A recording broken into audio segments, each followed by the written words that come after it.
మరి పెట్రోల్ దొరుకుతలేదని అంటున్నారు. ఇంతమంది జనాలు చూస్తే ఒక్కొక్క బండి ఇట్లా మొత్తం వందలాదిగా బండ్లయితే జామ్ అయిపోయినాయి. అవును.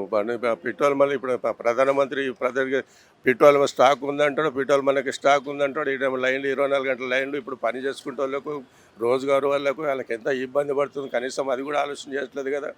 ఇప్పుడు ఈ గవర్నమెంట్ ఆలోచన చేయట్లేదు, సెంట్రల్ గవర్నమెంట్ ఆలోచన చేయట్లేదు. మరి ఇప్పుడు ఇంత జనాలకు వాళ్ళకి కనపడట్లేదా? ప్రతి పెట్రోల్ పంప్ కల్లా నో స్టాక్ బోర్డులు వస్తున్నాయి. వాళ్ళకి కనపడుతున్నాయి కదా. అది అది అది కూడా చూసుకోండి. అర్థం కాకపోతే ఇంకే వాళ్ళు మనకి ఏం చెప్తాం అప్పుడు?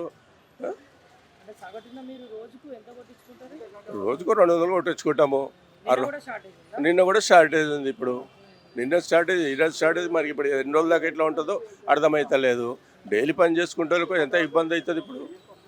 అంటే ఇప్పుడు నేను అనేది సమస్య అనేది ఈ స్టేట్ గవర్నమెంట్ నుంచి వస్తుందా, లేదంటే సెంట్రల్ గవర్నమెంట్ నుంచి వస్తుందా, లేదంటే పెట్రోల్ పంప్ యాజమాన్యం దగ్గర నుంచి వస్తుందా? పెట్రోల్ పంపు యాజమాన్యం అనేది మాకు తెలియదు కదా. మాకు తెలిసేది ఒకటంటే స్టేట్ గవర్నమెంట్, సెంట్రల్ గవర్నమెంట్.